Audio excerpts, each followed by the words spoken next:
This video should really hit you in the chest. It should feel like a kick in the balls, especially if you've been angry at your partner in a way that scared her. And look, to be honest, most of us have, right? Me too. But here's what no one tells us as men, that when you get angry, she actually gets scared, right? Not just annoyed, not just emotional, but she's scared. And it's not because she thinks you're a bad guy, but on a deep primal level, she knows what you're capable of, right? So if we were to wind back the clock, for most of human history, women didn't live in safe houses with security screens and security doors with mobile phones, right? They lived in bushes, they lived in huts, they lived in tribal villages, surrounded by danger, right? Wild animals, fires, floods, other hostile tribes, other violent men. So their best bet for survival was to team up with one of those strong, dangerous men, as long as he used that power to protect her, not harm her. Now, if we were to fast forward to today, that awareness is still hardwired in her nervous system. Even though you've never laid a hand on her, even though you've never dreamt of it, right? Her body still knows that, hey, I'm alone in a room with a guy who's stronger than me. He's angry and he can overpower me if things get out of hand.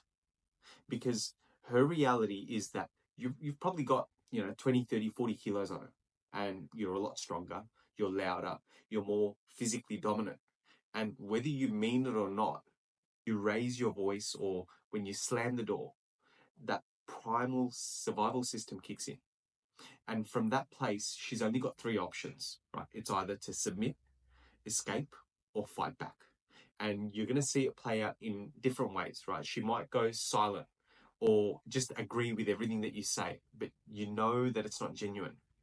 That's her trying to avoid danger. She might walk off or lock herself in a room or go stay at mum's house for a few nights. And that's her seeking safety. Or she might just explode back. She might get aggressive towards you. She might try and outdo your energy. She'll move into her masculine frame.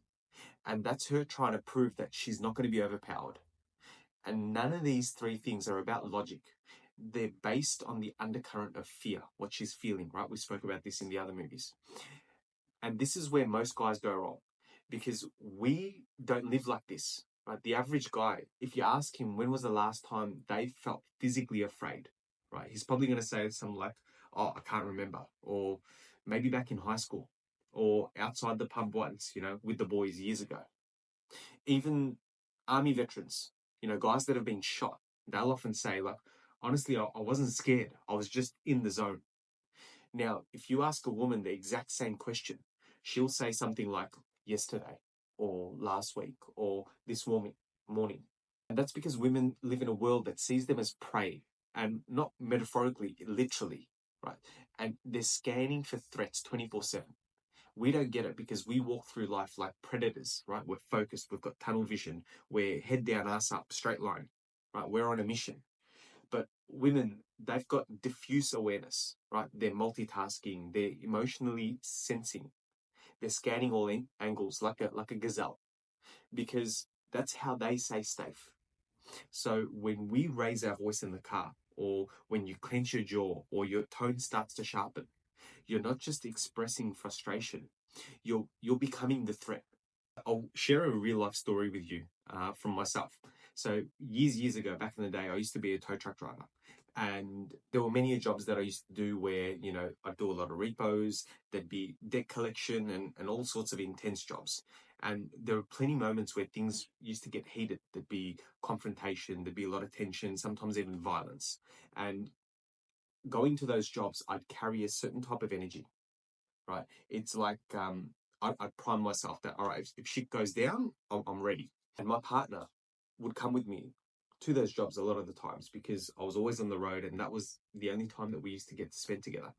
And it was years and years later, maybe 7 years into our marriage, she expressed to me that she used to feel scared in those moments, not about what's going to happen, about me and the energy that I used to bring back into the truck when we'd hop back in, that, if I say something wrong, or if I slip up, or if we get into an argument and he pops off, she said I was scared. So what she would do is she would memorize the names, the street names because she didn't know, more often than not, she didn't know where we were at the time. So she'd memorize those street names and she'd bank it just in case if something went wrong and she had to hop on the phone and call someone, she'd tell them that, hey, I'm near this street and this street. And man, I had no idea that she felt that way. I didn't have a clue. And maybe that's you right now, right? You've been angry before, you've raised your voice and you've thought, hey, I'm just expressing myself.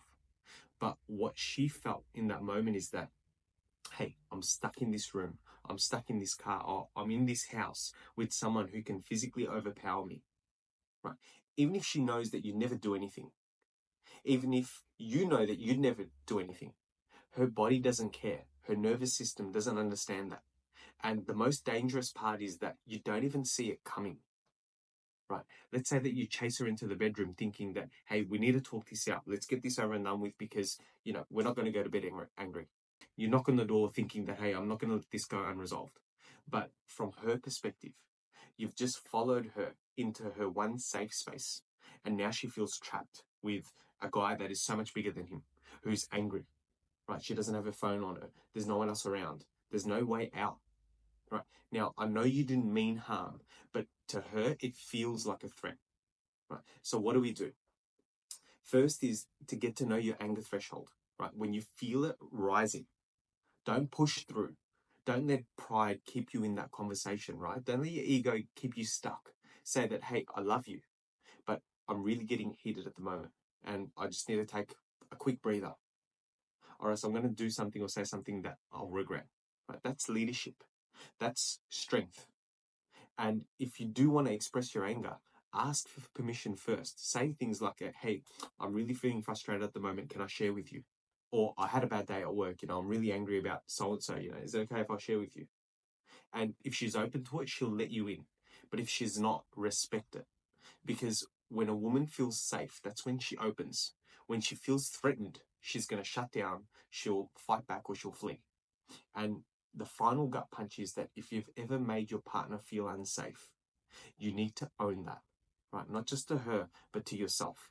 You need to look at the history of your relationship and say, hey, fuck, I've probably scared the woman I love the most in the world without even knowing it. But now you know. And now that you know that, the bar is higher, right? You don't get to be lazy with your tone. You don't get to just vent what you're hurting, what you're feeling, or express. You don't get to forget that the woman you love lives in a world where fear is just one raised voice away. Here's the new standard, right?